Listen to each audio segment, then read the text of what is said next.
예수는 감람산으로 가시니라.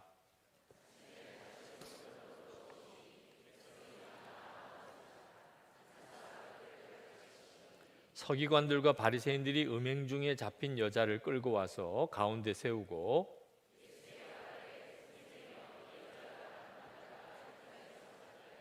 모세는 율법에 이러한 여자를 돌로 치라 명하였거니와 선생은 어떻게 말하겠나이까?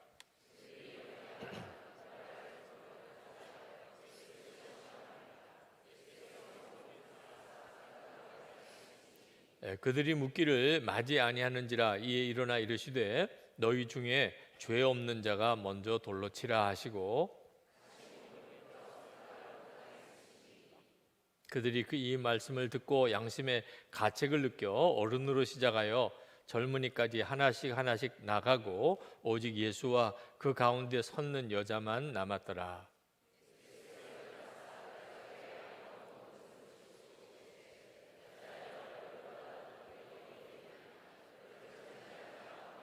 다 같이 대답하되 주여 없나이다. 예수께서 이르시되 나도 너를 정죄하지 아니하노니 가서 다시는 죄를 범하지 말라 하시니라. 아멘.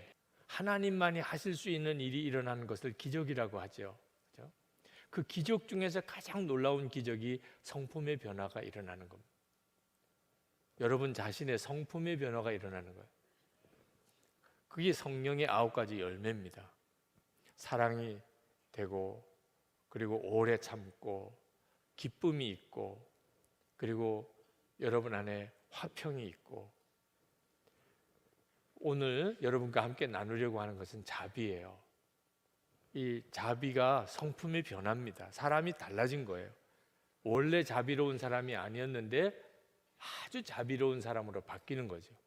이거는 죽을 병에 걸렸다가 난 것보다 더 놀라운 기적이에요. 사람의 성품이 바뀌는 것은 엄청난 정말 하나님의 영광입니다. 자비라고 하는 말은 아주 크고 넓은 마음, 그런 뜻이기도 하고, 쉽게 여러분이 이해할 수 있는 표현으로 하자면 친절이라고 하는 의미와 가장 적합합니다.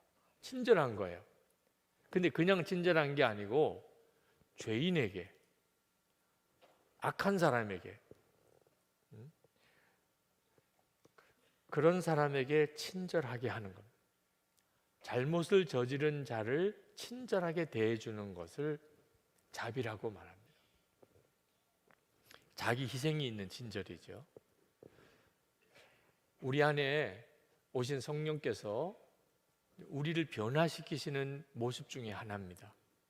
여러분 안에 성령이 오셨는지 아닌지는 여러분이 잘못한 사람에게 친절하게 대하는 사람으로 바뀌어진 것, 그러면 여러분 안에 성령이 오신 겁니다.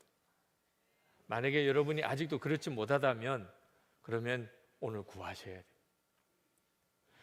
예를 들면 옷가게를 하시는 그런 점포를 가지고 사업하시는 분이 있는데 손님이 와서 옷을 이렇게 들춰보고 또 들춰보고 그냥 나가면 기분이 어때요? 아니 괜히 옷에 때만 탔잖아. 아니 안 살 거면 왜 그렇게 자꾸 들춰보고 만지고 그래. 화가 날만 하죠. 그죠? 장사하는 입장에서는. 그래서 나가는 사람 보고 뒤에 그냥 톡 쏘아서 아니 이렇게 옷에 때만 묻히고 가면 어떻게 해요? 뭐 이렇게 하면 그 집 문 닫아야 되는 거죠. 그죠? 네. 그런 성질 가지고는 장사도 못 하는 거예요. 네. 그렇게 이렇게 저렇게 뒤지고 정말 속 뒤집어 놓는 그런 참 진상 손님이라 하더라도 나갈 때 정말 정성스럽게 인사드리면서 이렇게 찾아준 것만도 너무 감사하다고, 마음에 안 들어 좋은 옷 이렇게 잘 구비해 놓지 못해서 너무 죄송하다고, 다음에 올 때는 정말 마음에 드는 그런 옷을 제가 잘 마련해 놓겠다고 꼭 한 번 더 들러달라고, 요렇게 하면 장사가 돼. 그게 사실은 잘못한 사람에게 내가 아주 친절하게 하는 거죠. 네. 그런 경우가 있는 마음을 자비라고 그렇게 이야기를 합니다. 조지 밀러 목사님이 유명한 분이신데 기도 많이 하시고 그리고 아주 믿음의 사람이고 유명하죠. 그런데 조지 밀러 목사님에게 또 하나 유명한 게 뭘 잘 잃어버리신대요. 어디 가서 돈도 잃어버리시고 중요한 물건도 잃어버리시고 그런 성격이 있으시대요. 근데 뭘 잃어버리시고 난 다음에 그렇게 속상해 하시거나 이러지를 않으신다는 겁니다. 뭘 돈도 잃어버리고 중요한 물건도 잃어버리고 그러면 늘 그렇게 기도한대요. 하나님, 꼭 가져가야 될 사람 가져가게 하신 줄 믿습니다. 그게 내가 잠깐 가지고는 있었지만 내게 아니고 누군가에게 필요한 것이기 때문에 하나님이 그 사람에게로 가게 하신 줄 믿습니다. 진짜 있어야 할 그 사람에게, 정말 필요한 그 사람에게 그게 가게 해서 쓰여지게 해 주소서, 이렇게 기도를 하셨대요. 정말 자비의 마음을 가지고 있는 사람이에요. 여러분, 우리가 정말 성령의 열매로 자비한 마음을 가지게 되면 우리가 가정에서나 일터에서나 교회 안에서 성도들과의 교제에서나 모든 것에 엄청난 변화가 일어납니다. 이건 정말 복 있는 열매예요. 정말 복 있는 열매입니다. 우리가 이런 자비한 사람이 되어야 하겠는데 사실은 우리 본성과는 전혀 안 맞는 겁니다. 우리 본성에 맞는 것은 복수예요. 누가 나한테 잘못하면 그대로 안 갚음해주고 아니면 그 이상으로 안 갚음해주고 하여튼 뭐 잘못한 사람 있으면 많은 사람들 앞에 다 들춰내서 망신 주고 그렇게 하면 속이 시원하겠다, 이런 마음을 가진 게 우리들이에요. 저도 그럴까요? 안 그럴까요? 사람은 똑같아요. 네. 사람의 본성은 자비롭지 못합니다. 그러니까 자비의 열매가 맺어지는 게 놀라운 것입니다. 본인이 스스로 놀라운 거예요. 어떻게 하면 이런 자비의 열매가 맺어질 수 있을까요? 하나님의 자비를 받은 분명한 눈이 뜨인 사람에게 그게 가능해집니다. 여러분, 우리는 엄청난 하나님의 자비를 받고 그렇게 살아가고 있습니다. 여러분 모두가 다 그렇습니다. 예수 그리스도가 하나님의 자비예요.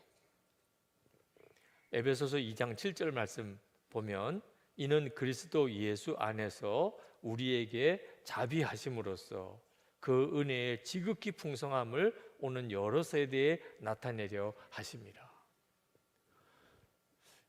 여러분 모두가 다 하나님의 말할 수 없는 자비를 받고 그리고 구원받은 사람, 예수 그리스도가 그분이세요. 그런데 참 마음이 불편한 것은 그런 하나님의 자비를 받고도 우리가 다른 사람에게 그대로 자비로워지는 것은 아니라는 점입니다. 여러분, 십자가의 은혜를 모르는 사람이 없으시죠? 그렇다고 여러분 가족들이나 또는 친척이나 또는 이웃 동료나 뭐 잘못했을 때 내가 그 사람을 친절하게 오히려 품어줄 수 있는 사람이 바로 되는 거 아니잖아요.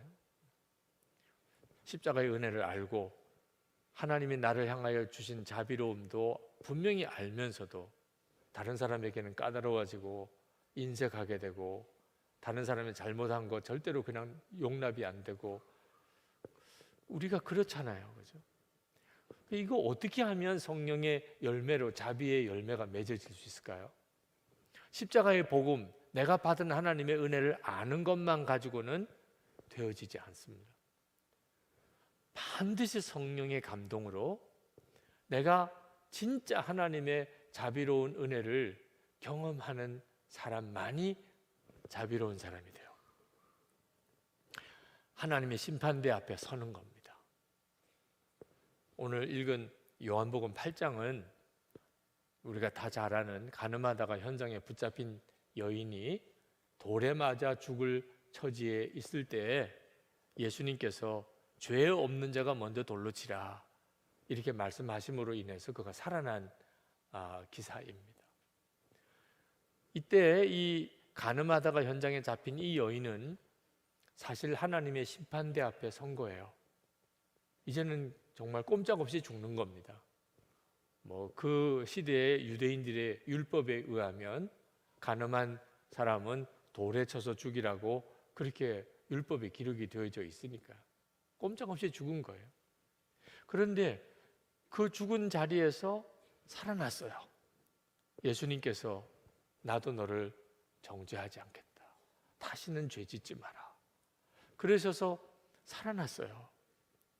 여러분 한번 생각해 보시기 바랍니다. 이 여인이 이제 이후로 어떻게 살았을 것 같았어요? 다른 사람이 뭘 잘못한 것을 보았을 때 어떻게 그런 사람이 있을 수 있어? 어떻게 사람이 그럴 수 있어?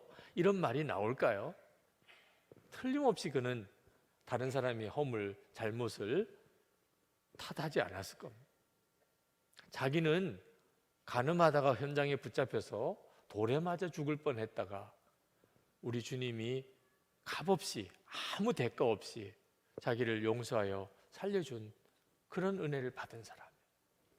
누가 자기에게 뭔가 잘못한 사람이 있으면 이 여인은 틀림없이 그를 얼마든지 품어 주었을 수 있을 거예요. 자기가 받은 은혜를 아니까. 이것이 바로 십자가를 온전히 경험한 사람. 여러분은 하나님의 심판대 앞에 서본 경험이 있습니까? 거기서 하나님께서 내가 너를 정죄하지 않겠다. 내가 너를 용서하겠다. 내가 너를 사랑한다. 그런 하나님의 음성을 들으시고 그리고 여러분이 구원 받으신 그런 체험이 있으십니까? 하나님의 심판대 앞에 서본 경험이 있는 사람과 없는 사람의 차이가 바로 자비입니다. 저는 목사가 될 때까지도 진정한 의미에서 하나님의 심판대 앞에 서본 경험이 없었습니다. 십자가 복음은 어릴 때부터 들었지만 나중에는 더 들으면 지겨운 복음이었습니다. 뻔히 알고 있는 거 또 들으니까 지겨운 거죠. 진짜를 몰랐기 때문에 성령의 감동으로 십자가의 복음을 내가 만나지 못했기 때문에 그런 정도 수준이었어요. 근데 그날 장애인이 될 처지에서 비로소 저 자신의 죄가 드러났습니다. 주님께서 제게 있는 그 완악한 죄, 다른 사람들보다 더 잘났다고 생각하는 그 교만의 죄부터 시작해서 저 자신이 가지고 있는 말할 수 없이 더럽고 흉한 죄를 다 드러내셨어요. 거의 11시부터 새벽 한 5시까지 였으니까 한 6시간 잠 한숨 못 자고 울고 또 울었던 그 시간. 그건 지금 생각해 보면 너무 아련한 기억으로 남아있지만 대단히 고통스러운 시간이었어요. 그러나 은혜의 시간이었어요. 마치 이 간음하다가 현장에 붙잡힌 여인처럼 저도 하나님의 심판대 앞에 서본 그 눈이 뜨인 시간이었어요. 그리고 예수님의 십자가, 내 모든 죄를 씻으신다고 하신 이 복음이 얼마나 놀라운 것인지, 지옥에 갈 수밖에 없는 나 자신을 만약에 내가 진짜 눈뜨지 못했다면 죄를 사해 주신다는 복음이 얼마나 놀라운 건지를 몰랐을 거예요. 실제로 제가 그랬어요. 내 죄를 다 사해 주시는 십자가의 복음을 어릴 때부터 들었는데 이제는 더 듣기 지겨운 복음이었다니까. 내가 어떤 죄인인 줄을 눈뜨지 못했으니까. 근데 그날은 그 눈이 뜨이고 십자가의 복음은 말할 수 없는 감격이었고, 심지어 제가 영혼이 장애인으로 그렇게 살아도 좋겠다고 그렇게 여겨질 정도로 충분합니다. 하나님 제 죄 사해 주신 것으로 충분합니다. 이제는 진짜 하나님의 종으로만 살겠습니다. 제가 장애인으로 그렇게 주의 종의 사명길을 가겠습니다. 이렇게 고백을 할 정도였어요. 여러분에게도 그와 같은 시간을 성령께서 갖게 하십니다. 여러분에게 오신 성령께서는 반드시 그렇게 하십니다. 그렇지 않고는 진짜 예수 믿은 사람이라고 할 수 없기 때문에 그렇습니다. 우리가 죽고 난 다음에 다 하나님의 심판대 앞에 갑니다. 그런데 여러분 명심해야 됩니다. 그 전에 먼저 하나님의 심판대 앞에 서 본 사람이어야 하나님의 심판대를 통과하게 됩니다. 죽고 난 다음에야 하나님의 심판대 앞에 서는 것은 끔찍한 일입니다. 오늘 이 시간 여러분 중에 나는 아직도 이 가늠하다가 현장에 붙잡힌 여인처럼 내가 돌에 맞아 죽을 사람이지, 내가 진짜 지옥에 갈 수밖에 없는 그런 죄인이야, 나에게는 아직 그런 체험이 없다고 한다면 오늘 성령님에게 먼저 그 눈이 뜨이기를 기도하셔야 됩니다. 여러분, 우리가 꼭 죽고 난 다음에 하나님 심판대 앞에 가는 거 아닙니다. 우리에게 주어진 복음 자체가 우리를 하나님의 심판대 앞에 가게 만듭니다. 우리가 받은 복음이 무슨 복음입니까? 나는 죽고 예수로 사는 거죠. 십자가의 복음은 우리가 이미 죽은 사람이라는 것을 말씀하고 있습니다. 고린도후서 5장 14절 말씀. 그리스도의 사랑이 우리를 강권하시는도다. 우리가 생각하건대 한 사람이 모든 사람을 대신하여 죽었은즉 모든 사람이 죽은 것이라. 여러분, 여기 모든 사람에 여러분이 들어갔을까요? 당연히 들어갔죠. 중요한 건 믿느냐 안 믿느냐 하는 겁니다. 여러분이 예수님 안에서 이미 죽은 자예요. 여러분이 예수님과 함께 죽었다고 하는 것 자체를 기쁨으로 받아들일 수 있는 사람은 어떤 사람이죠? 내가 지옥에 갈 수밖에 없는 죄인이었음을 눈뜬 사람입니다. 그 사람에게는 내가 예수님과 함께 이미 죽었다는 게 할렐루야! 할렐루야! 나는 이미 심판대에 설 그 옛사람인 나, 지옥에 갈 수밖에 없는 죄의 덩어리였던 이전의 나는 예수님과 함께 죽었어요. 죽은 사람이 무슨 심판을 더 받습니까? 할렐루야죠. 그리고 이제는 새 생명 되시는 예수님으로 사는 거예요. 이것이 십자가 복음입니다. 이 십자가의 복음이 성령의 감동으로 진짜 눈이 뜨이게 되면, 그러면 우리 모두는 다 정말 하나님의 심판대 앞에서 심판의 길을 지나 예수님의 십자가의 공로로 구원받는 반열에 서게 됩니다. 그리고 우리의 성품의 변화가 일어나요. 왜 자비롭지 못할까요? 다른 사람에게 자기가 하나님의 심판대에서 죽을 죄인인 것을 아직도 진짜 깨닫지 못했기 때문에 그렇습니다. 내가 하나님으로부터 어떤 자비를 받았는지를 제대로 알지를 못하기 때문에 그래요. 그걸 알고 나면 사람이 완전히 달라지게 됩니다. 여러분, 우리가 성령의 열매를 맺지 못하는 이유는 딱 하나입니다. 우리 자아가 시퍼렇게 살아있기 때문에. 그래서 우리 안에 오신 성령께서 우리의 성품을 못 바꾸시는 거예요. 요한복음 12장 24절에 내가 진실로 진실로 너에게 이르노니 한 알의 밀이 땅에 떨어져 죽지 아니하면 한 알 그대로 있고 죽으면 많은 열매를 맺느니라. 왜 내게 성령의 열매가 안 맺을까요? 왜 내게 성품이 안 바뀔까요? 그러면 내가 아직도 죽지 않고 있는 거예요. 성령께서 아무것도 못 하시는 거죠. 여러분이 진짜 성품의 변화가 일어나는 가장 놀라운 기적, 약속하신 것입니다.